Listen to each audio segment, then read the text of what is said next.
tu verras Bismillahir Rahmanir Rahim, au nom de Allah, le gracieux, le miséricordieux. Cela veut dire que nous devons ici cultiver en nous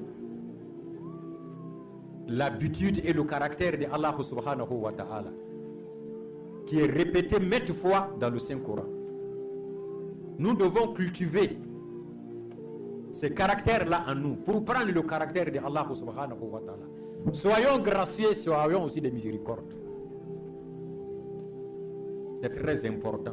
Dans d'autres traditions, tu verras peut-être le clément. Parce que pour traduire souvent certaines langues à une autre langue, des fois la tradition devient une trahison. Parce que c'est là à peu près qui est dite.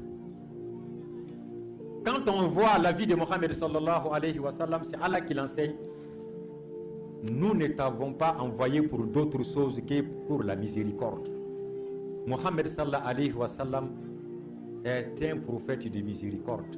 Pas seulement pour les musulmans, pas seulement pour les êtres humains, même les arbres connaissent la clémence de Mohammed sallallahu alayhi wa sallam et la grâce et la miséricorde de Mohammed sallallahu alayhi wa sallam. C'est lui qui va nous enseigner d'abord le droit de l'homme. Il ne se limite pas au droit comme nous faisons. Il va nous enseigner aussi le devoir de l'homme. Car ce que nous avons l'habitude de dire, c'est le droit. Droit de l'homme, droit de la femme, droit de l'enfant. Tout le monde oublie qu'il y a devoir. Dieu nous enseigne d'abord le devoir de l'homme, le devoir de la femme et le devoir de l'enfant. Il faut faire ton devoir, ton droit viendra tout seul. Mais personne ne parle du devoir, tout le monde parle du droit. Donc chacun, tout le monde veut avoir, personne ne veut donner. Donnons pour qu'on puisse aussi recevoir. Donc acquittez-nous d'abord de notre devoir, notre droit sera donné sans qu'on ne réclame. Allah subhanahu wa ta'ala, il dit à Mohammed qu'il est Raoufur Rahim. Il a pitié. Mohammed, c'est un prophète de pitié et de tendresse. De pitié et de tendresse. Donc Mohammed sallallahu alayhi wa sallam, il n'a pas seulement venu pour les êtres humains, mais quand il veut parler de droit des animaux, il dit quand on veut immoler un animal, on n'a qu'à bien aiguiser la machette ou le couteau pour ne pas que l'animal puisse sentir le mal. Bien sûr, Dieu nous permet pour qu'on consomme sa chair, mais pas pour que quand même on puisse le faire souffrir. Donc aiguisons bien la machette pour qu'on puisse égorger avec facilité. Et en ce qui concerne les arbres, il dit de ne pas détruire les arbres. C'est très fructueux pour notre vie. On peut s'asseoir d'abord à l'ombre. Les écorces peuvent nous être utiles, comme les feuilles, comme les racines. De nos jours, pour ceux qui sont un peu instruits, savent que ça dégage aussi encore l'oxygène. Donc nous ne devons pas détruire les arbres. C'est comme si nous sommes prêts à détruire la nature. Donc le saint prophète, c'est lui qui a enseigné ça avant que les gens de droit de l'homme viennent nous dire qu'il faut préserver les forêts. Il a été le premier. En ce qui concerne les eaux, il nous a dit de bien entretenir les eaux. Il y a des animaux aquatiques aussi qui vivent dans l'eau, ça c'est leur monde. Il ne faut pas qu'on va hurler aussi dans l'eau. Il ne faut pas qu'on va chercher à salir aussi de l'eau, parce qu'il y a des êtres qui vivent dedans. Il ne faut pas qu'on va chercher à vivre et puis pour faire détruire les autres, parce qu'ils sont dans leur monde. C'est Mohammed sallallahu alayhi wa sallam qui a été la première personne à nous enseigner comment préserver l'eau. Donc nous ne devons pas l'oublier. Il connaît le droit, mais il nous enseigne le devoir pour que les deux puissent partir ensemble. Mohammed al-Mustafa sallallahu alayhi wa sallam, il est Raoufur Rahim. Il nous enseigne, après avoir s'acquitté de tous ses devoirs obligatoires, il y a les facultatifs qui est à suivre.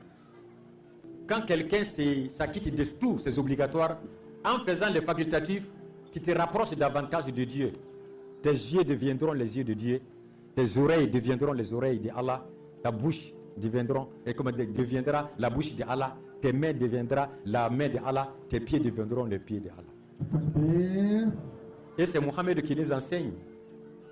Ah, est-ce qu'il n'aura pas un peu d'amalgame pour qu'on puisse dire que Mohammed est Dieu? Non, Mohammed n'est pas Dieu, mais il est le serviteur de Dieu. Mohammed n'est pas un Dieu. Il n'est pas semblable de Dieu. Il n'est pas le fils de Dieu. Il n'est pas le petit-fils de Dieu. Il n'est pas le frère de Dieu. Mohammed sallallahu alayhi wa sallam est un serviteur de Dieu et messager de Dieu.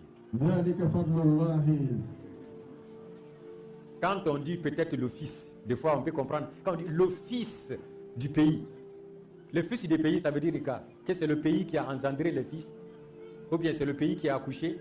Ce sont les hommes qui se trouvent dans ces pays-là. Quand ils font des enfants, on dit que ce sont les enfants de ces pays. Ça se comprend, c'est métaphorique. Ce langage-là a été utilisé bien avant dans les autres livres, avant le Saint-Coran. Mais comme les gens font l'amalgame tout le temps, le Saint-Coran a mis une séparation entre le fils et le serviteur, pour ne pas qu'on puisse tomber dans l'erreur. Mohammed sallallahu alayhi wa sallam, on l'a demandé à sa femme Aïcha, quel était le caractère de Mohammed sallallahu alayhi wa sallam. Il dit le caractère de Mohammed sallallahu alayhi wa sallam, c'est le Saint-Coran. Mais le Saint-Coran, c'est la parole de Allah. Donc la parole de Allah, c'est ça qui est le caractère du Saint-Prophète. Donc le Saint-Prophète, même Khalquhur Rahman, Mohammed a le caractère de Allah. C'est le caractère de Allah que Mohammed a. Le Saint-Coran est la parole de Dieu et Mohammed sallallahu alayhi wa sallam est la parole qui a été faite chair. La parole qui a été faite humaine. C'est une parole de Dieu, mais cette parole-là qui nous a apporté, c'est Mohammed sallallahu alayhi wa sallam. C'est la parole personnifiée. Mohammed est la parole de Dieu, mais personnifiée. Il vient nous dire Allah a dit ça, Allah a dit ça, Allah. Donc nous connaissons Dieu à partir de lui. On entend de Dieu à partir de lui. C'est comme quelqu'un qui écoute la radio.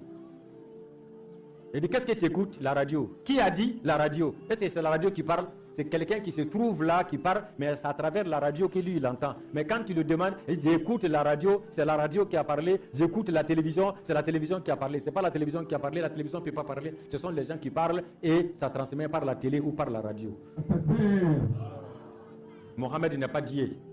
Mais nous recevons la parole de Dieu à travers Mohammed sallallahu alayhi wa sallam. Ici, Allah va nous dire que Mohammed n'est pas Dieu, mais il est homo de Dieu. Il est homonyme de Dieu. C'est pourquoi Allah dit dans le Saint-Coran, lui Dieu, il est Raouf Rahim et Mohammed est Raouf Rahim. Ah, le même nom qu'Allah a, c'est ce qu'il a donné au Mohammed sallallahu alayhi wa sallam. Il ne se limite pas à Allah.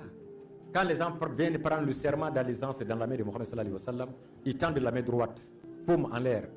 Et Mohammed sallallahu alayhi wa sallam aussi tend la main droite, paume à terre. C'est comme une sorte de salutation.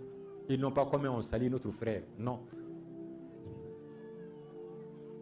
Allah doit qualifier maintenant cette prise de serment.